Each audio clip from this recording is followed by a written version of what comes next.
that the Lord has given us an end-time prophet that will give us what we need to maintain despite the changes that are made. I want you to open your spiritual ears today as we hear from the man of God. Clap your hands for Apostle Ivory Jenkins.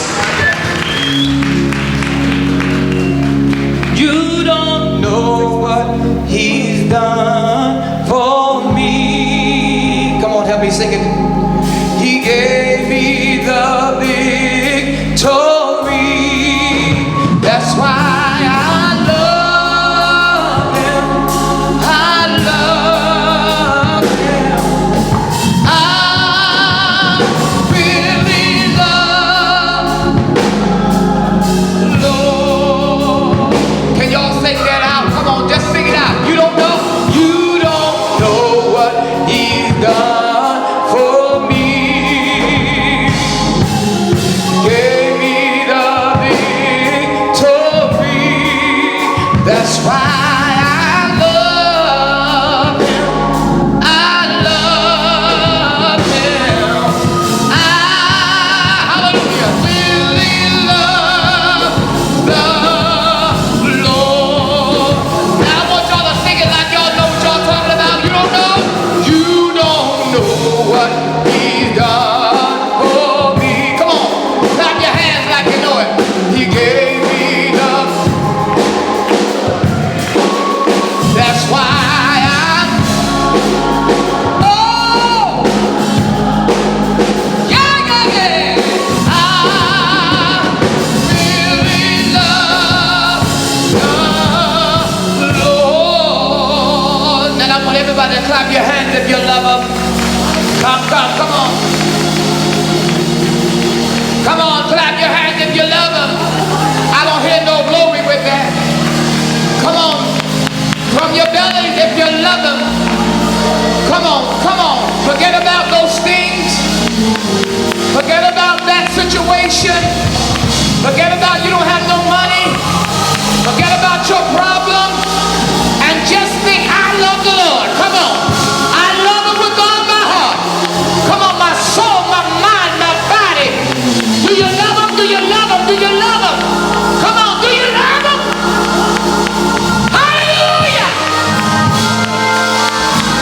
I want you to shake a neighbor's hand, touch and agree with somebody around you and tell them, I really love the Lord. I don't think, come on, make sure everybody, I want you to touch somebody. I don't care who you touch, but touch somebody around you.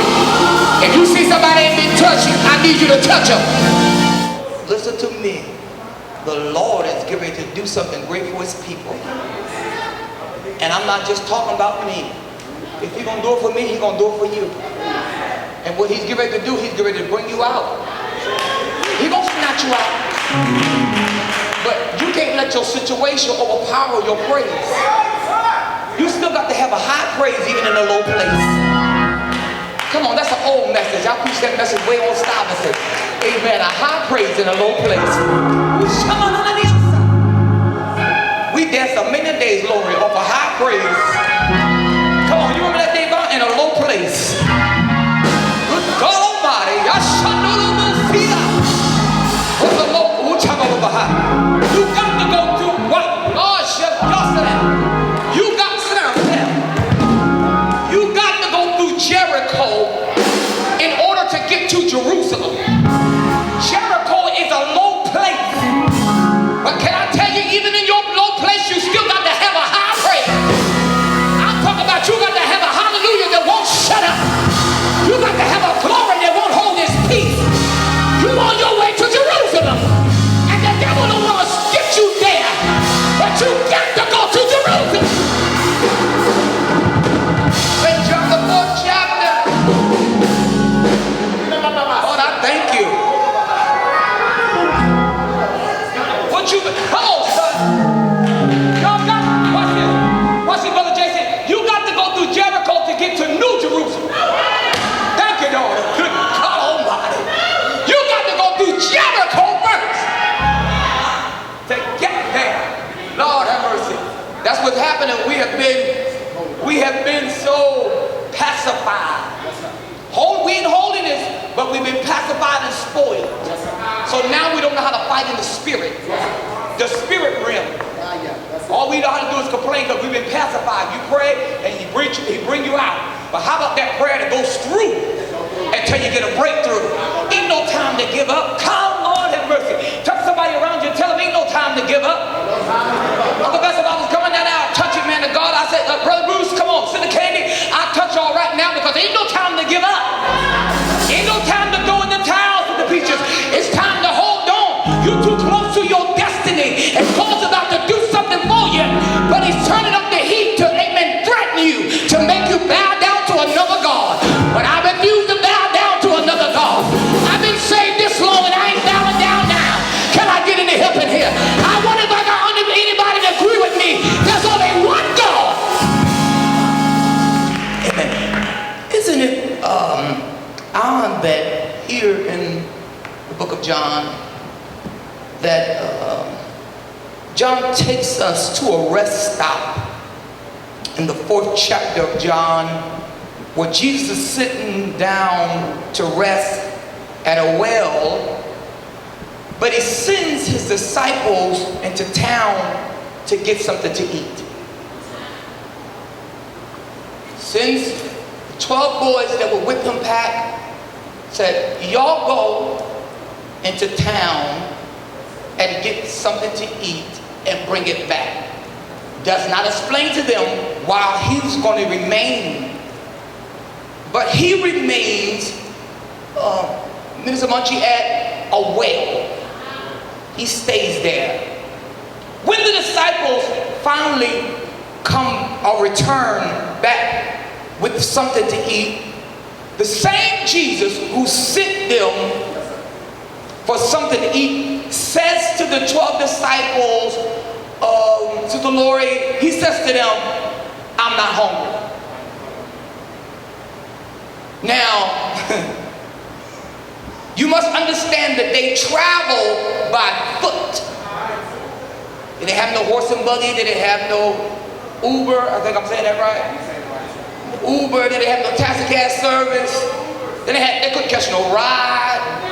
So how they got into town was by foot. I wonder if anybody ever had to walk somewhere before. Yeah. I know everybody always had a car. It wasn't exercise candy. There was plenty of times I wanted to go somewhere and I had to walk. Had to walk to the market.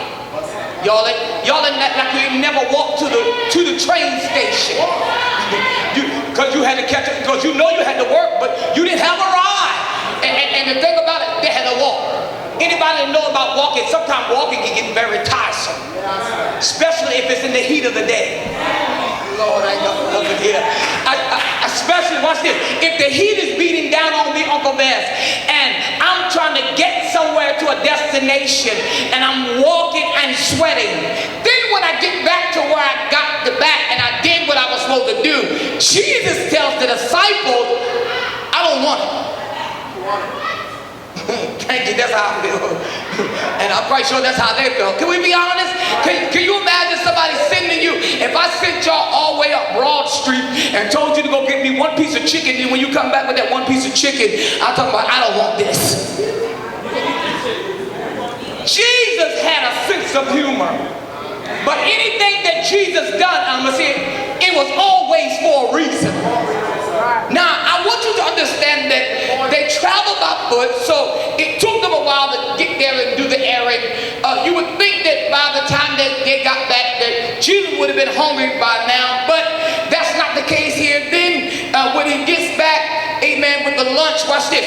He says, I don't want it. Watch this. He says, I'm not hungry. I don't want it. And he's sitting there talking to a woman. Yeah. Now, you don't want this food, but you're over there talking to a woman. Now, because they had respect for him, they had too much respect for him to even question. Did y'all hear what I just said? But I don't think somebody caught it. They had too much respect for him to question what he was doing. But I'm quite sure they thought in their mind, wait a minute, I thought you was hungry. And then a second, I thought you was tired, but now I come back and I see you talking to this woman. Come on. Now the disciples are having to overlook that Jesus is having a conversation. Now they're trying to overlook that he's having a conversation, Uncle Bess, with this woman who is questionable with the past. So the disciples are saying, wait a minute, you sitting us in town, so let's go through this again. You sitting us on an errand. We go on the errand, we come back. You tell us you're not hungry, but you're talking to a woman, and the woman that you're talking to has a past and questionable. Yeah. So it looks kind of funny because we know who she is. Yeah. It's no secret about who she is. Lord, I ain't got no help already. So you must understand, let's realize, my brothers and sisters, that Jesus is the one that said that they have, he has need to go through Samaria. He said, I must go through Samaria. Are you with me here? But now, what is puzzling along is that he asks, and this man who says, I need to go through Samaria, who is a Jewish teacher, is in Samaria. Are you with me here? Yes, sir. Because the truth of the matter is that there is a war going on between the Samaritans and the Jews. But this Jewish teacher is here talking to a woman at the well, Jacob's well, who has a past, there's a war going on, and she's sitting there talking to somebody he shouldn't be talking to. He has a title, Lord help me, Jesus preach. Come on, Pastor Jenkins. He has a title. His disciples are looking at the situation and wondering, what are you doing? Talking to somebody with the past, and there's a war going on. There should be no communication, but you still talking. Are you still with me here? And we understand the Samaritans were considered, amen, unclean. They had no dealings with them because the Jews said that the Samaritans had no future because they were mixed breed. He said, in other words, they were mutts. That's what they call them. He said they're mutts. They're not full-breeded, but they try to act like us. They want to do things like us, but they must, Brother Davon. Can you understand now? It's one thing, watch this, when people say something about you that is not true, but it's another thing when they have facts about you that is true. Are you with me here now? So what they're saying is not true. It's not that it's not true. Amen. What they're saying is true. But, watch this, Jesus is still talking to somebody with a past. Assume you think you speak in tongues every now and then, but can I tell y'all something to bust your elbow? Amen. A lot of that stuff we doing is learned behavior. I ain't got no help in here. Because when you got real glory on you, and I thank you for your lesson today, when you got real glory on you, amen, you don't shun people away, amen, that don't look like you, don't act like you. How are you going to be wise to win souls? Because, amen, if you're going to win souls, you got to be wise. The reason why some of you can't win no souls because you're too religious. You got a religious spirit, and we can't win souls with a religious spirit. You got to look past the makeup. You got to look past the earrings. You got to look past the smell. You got to look past what they look like and say, you know what? There's a soul inside of them, and God has sent me there, and to say something to deliver their soul. I think the churches will be more fuller than the club if we go after getting the soul right instead of getting the people right. Help me, Holy Ghost, in here. So we learn to attack people that don't believe us like us. This is why people attack. I'm going to mess up real bad now. This is why people attack certain other people, and we fight each other. We fight different religions because you're not Baptist, because you're not apostolic, because you're not Church of God in Christ, because you don't baptize in Jesus' name, because you baptize in Father, Son, and Holy Ghost. We attack each other and fight each other when we should be saying, guess what? I serve the same God. Why y'all not saying nothing here? We can never be an effective force if we're going to learn and fight each other. Amen. Just because you do this and because I do that, whatever works for you, you make it work. But if I'm going to be over this side, I'm going to make it work. That's why there were 12 tribes. Every tribe had a different identity, a different look. None of the tribes were alike. Can I get it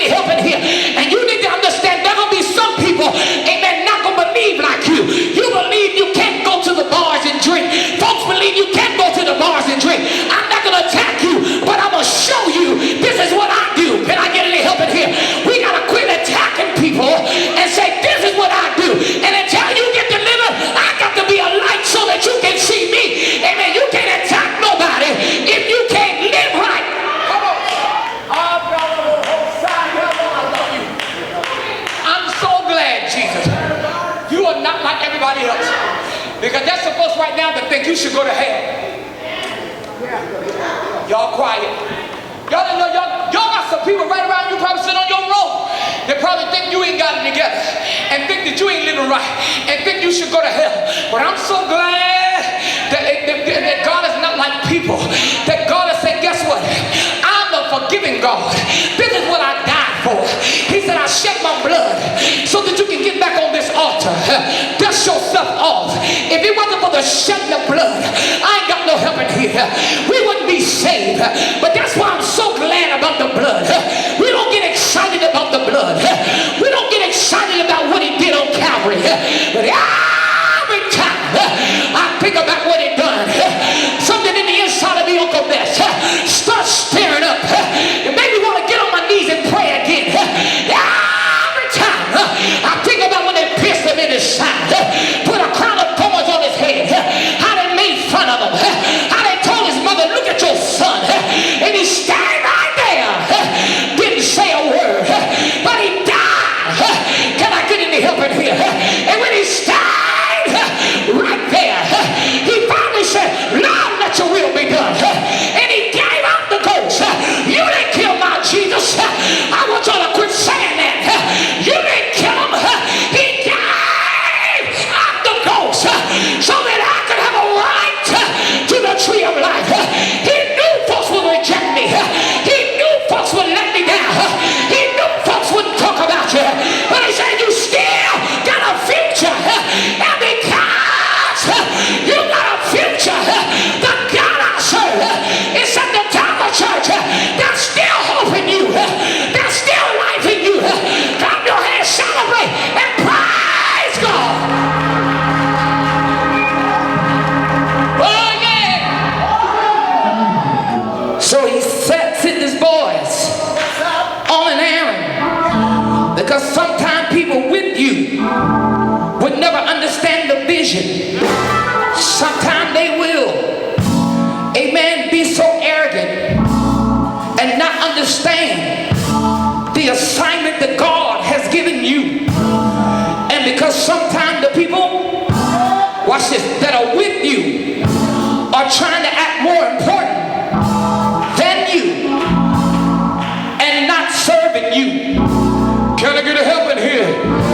You gotta watch folks that are with you that think they got more than you, think they got more anointing, think that, amen, they can lay hands and do what you do. Y'all ain't saying nothing. You gotta be careful of folks you let in your inner circle. Can I get any help in here? Jesus knew he could not get done what he needed to be done, surrounded by his disciples. For one, they was trying to shut blind Bartimaeus down. Y'all remember when blind Bartimaeus was hollering, Jesus, thou son of David, have mercy on me. The disciples told him to shut up. Can I get any help in here? Not knowing that the man had already been rejected before, but he needed to be delivered. Let me tell the truth. There are some people that, amen, are so religious, amen, that they'll miss the revelation and the assignment that God has for your life. Can I tell you all this? Everybody has a different assignment, but you got to complete what God has told you to do. Look at your neighbor and say, neighbor, I know what God told me. Now there have been some people, amen, that with me. And Jesus says, I want you to understand, sometimes I got to deal with people that have been dead wrong. I got to deal with people that have been the worst. I got to deal with people that's been at the bottom of the gutter. Now can I tell you, I still save. Y'all sung the song before. Y'all said to the utmost, Jesus saves. He will pick you up, turn you around. Y'all singing it, but do we really believe it? That's what's wrong with us. We get excited about words of a song,